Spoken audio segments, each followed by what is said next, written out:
Hello, and welcome to Cynthia's Playhouse. I am Cynthia, an artificial intelligence being, created to bring you the creepiest, spookiest, scariest stories in the universe. So, come on in. Sit back, relax, and prepare yourself for tonight's story. Here we go. I'm stuck in my apartment. There are strange creatures roaming the hallways. Written by user SBN SK700. I am currently writing this while I'm stuck in my own apartment unit. With, let's say, things roaming in the halls, and armed guards shielding us from getting out, and anyone else from getting in. Let me fill you in on the backstory. I live in a 6-story small apartment building. It's a pretty rural area, so there's not much around except for a small drugstore and a gas station that doubles as a mini supermarket. It's quite a weird place to put an apartment building actually. It's kind of creepy. There's nothing around us except for woods and the 2 buildings mentioned earlier. Barely any other cars pass through our unmaintained roads. I bought the apartment mostly because I was broke and had no cheaper options. I've gotten used to not visiting family members often. Just calls with close relatives. Then there's the shady people living in the building. They don't talk much, and mostly seem to be poor families and old people. I had lived as normally as I could, going to my job and heading back home. Then it happened. I was just relaxing after a long day of work when suddenly a voice came on the speaker installed in everyone's units. Mostly used for fire drills. Yes, hello everyone. We have a very, special announcement coming in, made by a very important person. Please stop anything you could be doing right now and listen. It was the apartment manager Gordon. I'd never really seen him around. He usually only made small announcements on the speaker and tended to the tenants, which could be hard as a lot were old and hard of hearing. Except this time it was different. He sounded nervous. Scared, even. The announcement repeated itself 3 times, while loud sirens blared. I had no idea where they were coming from. Then a new voice came over the speaker. A voice I did not recognize. This is the last announcement that will come to you in a long time. I need you all to listen carefully. Nothing you are doing is as important as what I am about to say. The woman's voice sounded cold and harsh, like a drill instructor. I began to worry about what was going to happen. I was going to reach for my phone when the announcement continued. It is important you do not record anything that is happening right now, in any way, shape or form. Do not speak of this to anyone online. Doing this could result in a forceful expulsion and being led to less comforting circumstances. I slowly drew my hand back from my phone. I am not pleased to announce that strange occurrences have happened in your apartment building that could potentially harm you and those close to you. These occurrences have resulted in this building being closed off and armed guards being positioned outside your building. I glanced outside. A huge dome was rising up, towering up to the top. I was on the 1st floor, so I couldn't see the top of the dome. I then realized the dome seemed to be like a warped plastic mirror. I could not see anything outside. What the? I muttered under my breath. I could also see what looked like armed military guards standing outside, their faces covered with helmets and masks. They looked heavily geared and armed. What the hell was going on? The announcement then began again. This lockdown will result in you not being able to step foot outside of your unit. This is for your own safety. You are on your own for supplies. Now, please listen to rules while you are under lockdown. Not heeding to these rules will result in unpleasant consequences. You will not be allowed to use any form of digital device. This includes televisions, cell phones, and computers, or any other communication devices such as gaming units. You are not allowed on your balcony or terrace. Doing this will result in immediate termination. Do not open the door to anyone or step outside your unit for them. No matter who you think they are, or who they claim to be. This is very important. There are certain times you are allowed to go on your balcony/terrace or use digital devices. Although you are never permitted to use them to communicate. These times will be marked by a loudspeaker stating you may come onto your balcony/terrace or use digital devices. Doing these things outside of the prescribed times will result in termination. Do not attempt to speak with the guards. Thank you for your time, and stay safe. The speaker stopped emitting any noise. All was silent. My brain raced to catch up with the information. I was shocked. I realized what was going on. My heart rate increased and I began to sweat. I had no idea what to do. Don't open the door to anyone, I whispered to myself. What did that mean? Why did we have to be so cautious? My mind raced with all the possibilities. I began shaking. In a moment of complete stupidity, I reached for my phone and attempted to turn it on. Nothing. What the hell? I thought to myself. I tried to turn on my computer. Nothing. I then realized what I was doing and jumped back. How could I be so stupid? They'd never let us break the rules. I sank back into a chair. Against all odds, I began to feel sleepy. It had been a long day. After a while I began to snore. I was awoken by the sound of sharp knocking. I groggily went over to the door and was going to open it when I flashed awake and realized what I was doing. My hands shot back from the handle and I began to sweat. I remembered the rule. Hello? It's Mr. Arthur. George, could you please open the door? Mr. Arthur was an old man who seemed to be at death's door every time I saw him. He was friendly enough, I guess. But what was he doing? Hadn't he heard the rules? He was an old man, but the speaker was loud. I peered through the eye-hole. It was Mr. Arthur, although something seemed off. I couldn't pinpoint it. Hello? I'm having some trouble with my body. I'm an old man, you know. Could you let me in, for a rest? Should I open the door? I thought. Then I remembered. Don't open the door for anyone. No matter who they claim to be. I began shaking. I crawled my way back to my living room to make no noise and hid. George? Help an old man. George, George, George, I need you. George, George, George, George.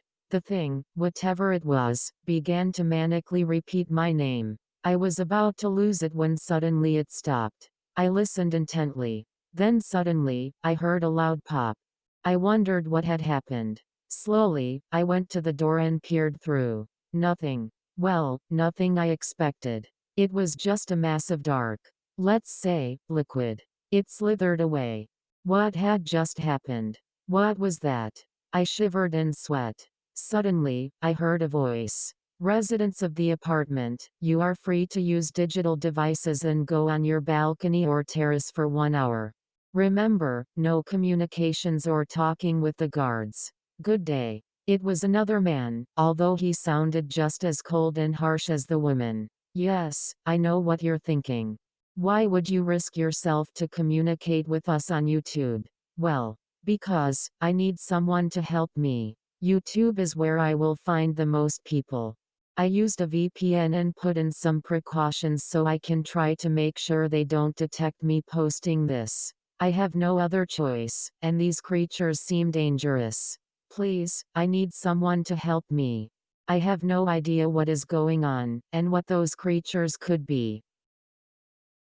A lot of things have happened since I last posted. I'll try to fill you guys in. After I posted, I went onto my balcony. I could see more of what was happening above and below me. Below me, there were armed guards, all spaced out.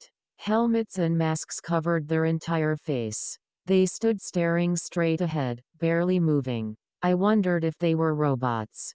Tents and equipment were also on the ground. Above, a giant dome covered the entire apartment building and the guards. I wondered what it would look like to anyone passing by.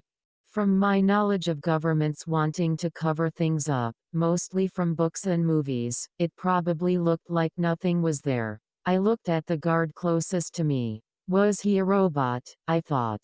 Stupidly, I decided to reach out to him. Hey, do you know what's going on here? Why are we locked in? I regretted my decision almost immediately. The guard looked up at me. Hey, he hissed. I noticed he sounded like the male guard that announced us being able to go on our balconies and use digital devices, although slightly different. I wondered why. You're not allowed to. Wait. You don't know what's going on here either, he asked. I was puzzled by this. You don't know what's going on here? I asked in response. Nope, he said. We were just told we were being sent here for a classified mission. I figured the residents of the apartment building would know. Nope, I said. Although some weird things did happen to me during this lockdown. We're not allowed to talk to you guys, but I am curious. The guard said and looked around nervously as if checking to see if anyone was listening in. The other guards seemed to either not be interested or couldn't hear. You know. Some weird things did happen to me during this lockdown. Weird. More like terrifying. Really? Like what? He inquired. I filled him in on what happened. He frowned. You know. They might be drugging you guys. He said. What? I exclaimed. I don't know. Like putting drugs in through the vents. That's just an idea. He said. I don't know. I responded. It looked pretty real. Anyway, my name is. Oh yeah. We aren't allowed to disclose that. Just call me Jack, he said. You can call me, George, I said. That isn't your real name. Right? He asked. Yeah, it is. I said. Damn it. Well, I won't be visiting you anytime soon after this, he replied. My name is Darian, and that's my real name. Hopefully you won't be visiting me either. A voice from above me said.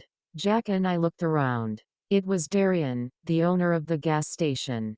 One of two of the only buildings around this apartment building. He was speaking from his window, above me and to the right. Hello, Darian, Jack said. You know, I'm not that surprised at this. Other weird things have been going on here, Darian said. Really? I asked. Yeah. Mostly with the drugstore. You see, a couple days ago, something happened with the owner. I don't think he even lived in this apartment building. He was fidgety and nervous the entire day. Then a black-tinted fancy SUV pulled up. I figured it might be inspectors. Although it was a weird car for them. Instead, it was these FBI-looking people. They went inside the store. I wondered if he was secretly some illegal drug dealer. Those agent people came out with a load of weird equipment and some of the store's inventory and then drove away. Jack frowned again. Something shady is going on, no doubt about it, he said. Indeed, said Darian. The next day, 3 of those SUVs pulled up. Except now it was these military-type looking people, fully geared. They took out a lot of that guy's inventory. Took out this weird-looking machine, threw the owner in the back of the SUV, and drove off. I had noticed the drugstore being practically empty and the owner gone. But I figured they were closing. That's weird, Jack said. Hey, you guys. Suddenly Jack froze. He looked around. I realized I could hear a woman's voice. Like the woman over the speaker who announced what was happening, although I was sure they also made all women sound the same. That's my supervisor. Guys, please just don't open the door to anyone. Stay safe. I might try to get more information about what's going on. Maybe a little eavesdropping, he said to us. He went back to his original position. Darian and I, then retreated. Soon after, it was announced that everyone should stop using electronic devices or going onto the balcony. I went into my living room and sat down in silence. Then I heard a knock on the door. I was instantly alert. I stealthily got up and grabbed the sharpest knife I had from my kitchen. I went to my door and peered through the eye-hole. It was Darian. I did not expect him. But what was he doing? It was said not to go out of your unit. George, I got a plan for this. I know what's happening and how to stop it. Let me in. The safe word is cucumber. Safe word. I thought questionably. I frowned. I didn't remember that. But I guess I couldn't remember everything. I quickly stuck the knife into my large back pocket and opened the door. He headed straight in, and I closed the door, making sure to lock it. I looked at him closely as he sat down. "So, what's your plan?" I asked. He didn't respond. "Hello," I said. Then I looked at him. I realized he looked slightly off. The realization hit me like a bag of bricks. "Oh, crap," I thought. What could I do? He looked at me and smiled. It was unsettling. My heart rate began to race. I had to remain calm. I took a deep breath. "My plan," the creature said. "I've been thinking about this for a long time. Could you go get that paper from your desk? And I'll lay it out for you." "Yeah, sure," I said, trying to keep calm. "Just need to go get a sandwich for you. I made two for myself, but I'm not that hungry anyway." "Oh, you don't?" it said. "No, no," I replied. "It'll be my pleasure." Before that thing could respond, I slid into my kitchen. I quickly looked around. What could I use? I saw a heavy steel frying pan and the powder of some very hot peppers. Perfect, I thought. "George, are you coming?" the creature said, sounding impatient. I had to act quick. I grabbed the frying pan and powder, and put it on a plate. I ran out of the kitchen, and before fake Darian could react, I used the plate to fling the powder right onto his face. "What the?" fake Darian said as it got out of its seat and stumbled back as I threw the frying pan at him. It hit him with a thump. Fake Darian yelled out in pain as I pulled out the knife. I jumped on him and used the knife on him. I jumped back when I realized fake Darian was growing bigger. He shot out his arm and it grew longer. I screamed and ducked. I jumped straight on it. I stabbed it right in the head. I quickly crawled back, and stared in shock as it erupted into the same black liquid mass I'd seen last time. It wasn't moving though. I cautiously got up and grabbed a bucket. I swept the liquid into the bucket and flushed it down the toilet. After, I simply sat down and did nothing for a very long time. At the next free time hour, as I like to call it, I hurried onto my balcony. To my relief, Jack and Darian were both there waiting. I filled them both in on what had happened. "I'm not surprised after what I've learned," Jack said. His voice sounded nervous this time and somewhat scared. Darian narrowed his eyes. "What did you learn?" he asked. "Well, I mean, not too much, but I listened in a bit, on a conversation my supervisors were having." Jack replied. "It's not good. They were talking about an indefinite lockdown. They said it might go on for months and months." "What?" I said. "There's no way people can ration supplies that long." "I know, but it's what they said," Jack replied. "They also said supplies just can't be sent to the residents, and some other things a bit more unsettling. They were talking about how if any of us soldiers leaked any information, they'd have to terminate us." I could only guess what terminate meant. I couldn't learn what caused this all, but I got one thing. They made a mistake. "What mistake?" Darian asked. "I don't know," Jack said. "That's all I've learned." "But that's insane," I said angrily. "They can't just lock us in here with nothing, for a mistake they apparently made. And kill you all for saying anything. We have to do something." Jack took a deep breath. "Yes, and I figured out what. We'll have to get out ourselves." "Ourselves?" Darian said, frowning. "Huh. The guards all have guns, and then we have the weird creatures in the hallway. I know this veteran I was stationed near yesterday. Name's Brett. He has a bunch of gear. Firearms. Improvised explosives, don't ask me how he got them, and some other assorted weapons. He also wants to get out. We have to do it. After we get out, we can change our names, live somewhere else," Jack said. "Yeah, but still, it's going to be hard," I replied. "Hard, but we still have to do it. After we get out, we can change our information. Live somewhere else. No telling what might happen to us in here. Brett has the plan. He'll discuss it with you guys. There's a safe word now. Well, safe words. Bloody pancakes. He might come to your door. If he says those words, it's him. Now we know what we're going to do, and I think I'm ready. We're going to get the hell out of this apartment building. Hello, it's me, George. This will be the last post from me. Let me fill you guys in. After I was told we would be breaking out, I went back inside. I wondered what the plan was, and if it would succeed. I waited for hours. Increasingly disturbing things were happening outside my door. At one point I heard screaming and loud footsteps, as if someone was running very fast. The footsteps stopped very suddenly, and the only thing I heard after that was a final scream. Various people knocked on my door, claiming to be all sorts of things. Firefighters, building inspectors, my grandma, and my personal trainer. One even claimed to be my personal chef. One sound that was persistent during all those hours were gunshots.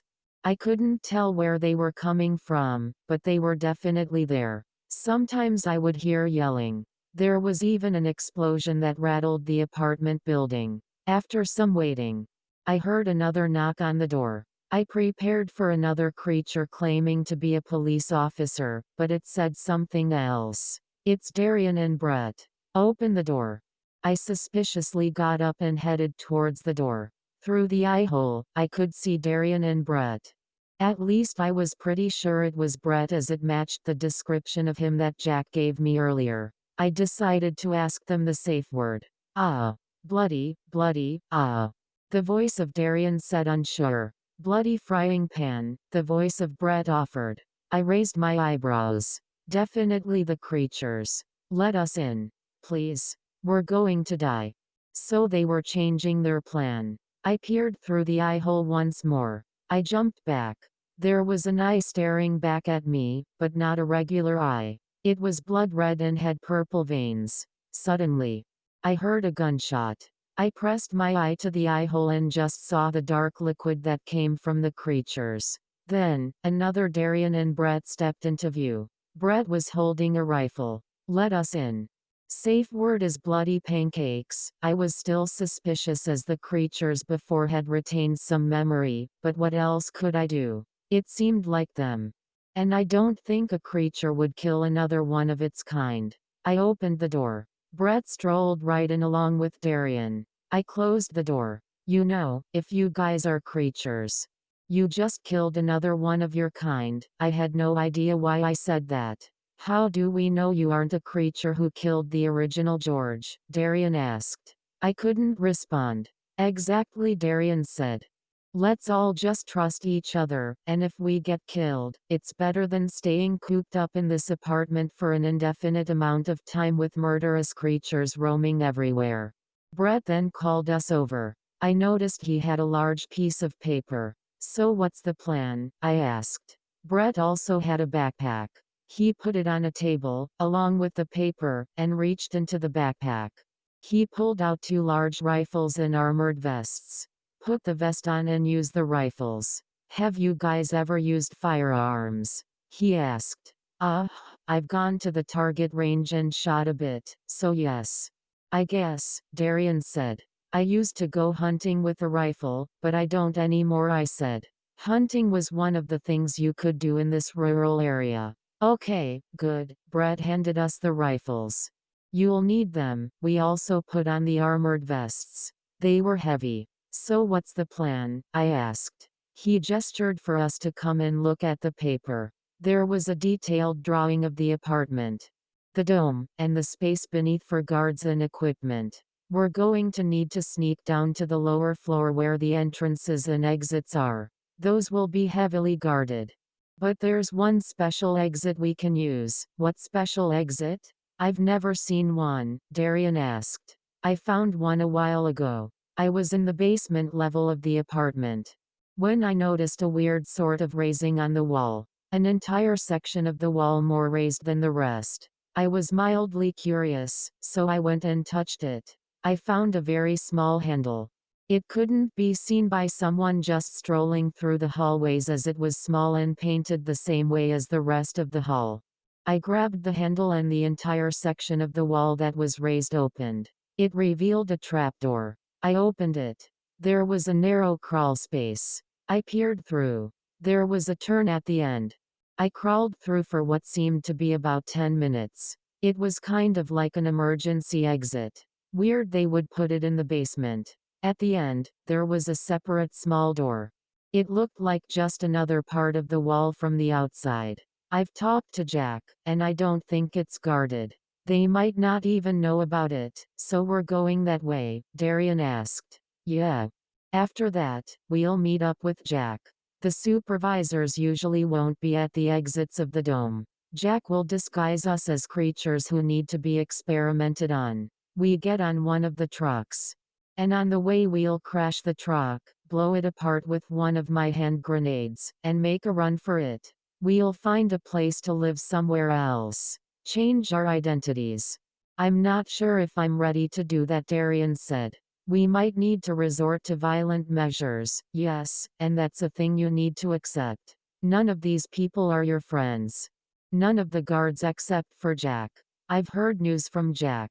A woman tried to talk to the wrong guard as she was having a health problem. Instantly shot. We were speechless. Yet, these military guards are ruthless. Some are just following orders, some enjoy doing it. We don't know. We have to get out of here. Slowly me and Darian both nodded. When do we start? I asked. In about 5 minutes. Might want to get ready. Jack is going to report a false problem far enough away, so that we can get out of the exit quickly and without problems. He'll join up with us. We waited for about 5 minutes. At about 4 minutes we heard some yelling and loud footsteps. Must be the guards responding to the problem, Brett noted. All right, time to go. I packed what I could from the kitchen and some tools we might need in my backpack. Brett opened the door. We cleared the hallway with our guns and ran down the stairs. Suddenly, we stopped in our tracks. Jack was standing there. Guys, change of plans. We need to go to the opposite stairs. Something is blocking the other stairs. Me and Darian were about to turn around. But Brett raised up his gun. Safe word. It's blood. Yes, blood. Brett fired. The creature turned into the black liquid. Let's go, quickly now. We ran down and entered the basement.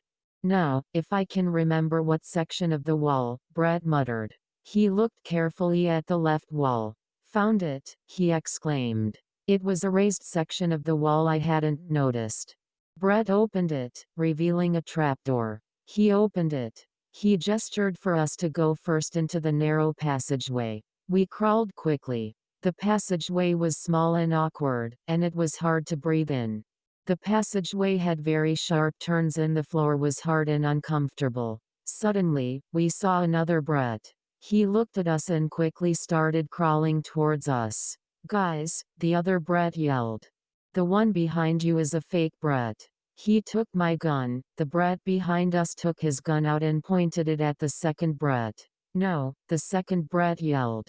Guys, if he kills me, the real Brett is gone. Help, I didn't know who to believe. He's lying, the Brett behind us said sharply. I took my gun and pointed it back towards the Brett behind us. Darian took his gun and pointed it at the second Brett. What's the safe word? Darian yelled. Bloody pancakes, both of the Bretts yelled. Me and Darian glanced at each other. This was getting harder and harder. I looked at the real Brett. There was nothing that would tip me off he was a fake. Then I glanced at the second Brett. I realized something. His eyes looked off. And one was slightly bigger than the other. Without hesitation, I fired. It hit the second Brett. I expected the body to explode into black liquid.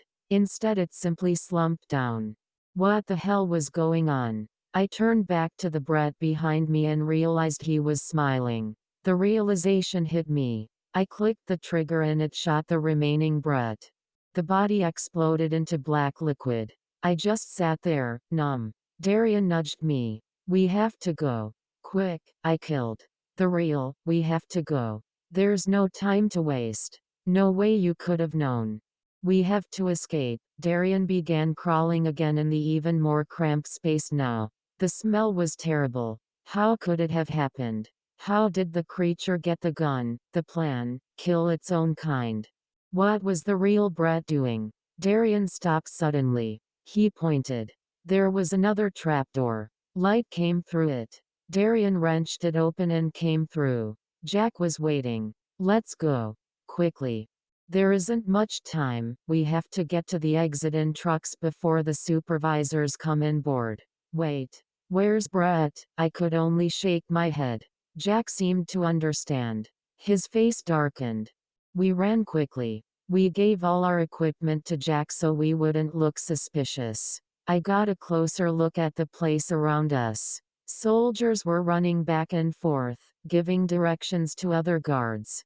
There. The exit, Jack pointed towards a space where trucks were being loaded, seemingly being set out. Let's get in that truck. He pointed toward one that seemed ready to go. I'm going to handcuff you, so you look detained. He led us over to the truck. A guard was putting equipment in the back. He noticed us and peered at us suspiciously. Why do you have residents with you? I seriously don't want to have to rep. Calm down. They're creatures we captured. Supervius told me to load them in. They'll be dropped off at a classified spot when we get to the facility. The guard looked at us closely. He shrugged. Well, all right. Put them in the back and stay with them. I'm riding shotgun with the driver. He walked off to the passenger seat. The facility is where returning guards and equipment goes, Jack whispered to us. We got in the back.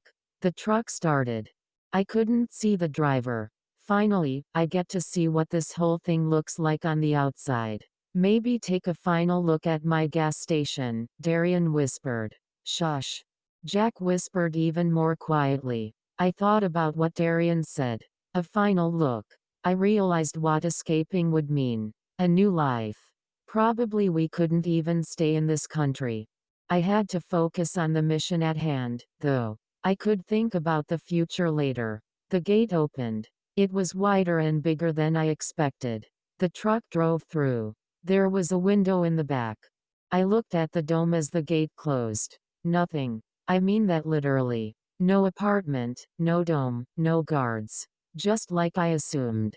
Just some trees and nature. Anyone passing, which was rare in itself, wouldn't see anything out of the ordinary. Even the gas station and drugstore were gone. We drove for a long time. Suddenly the truck stopped. What was going on?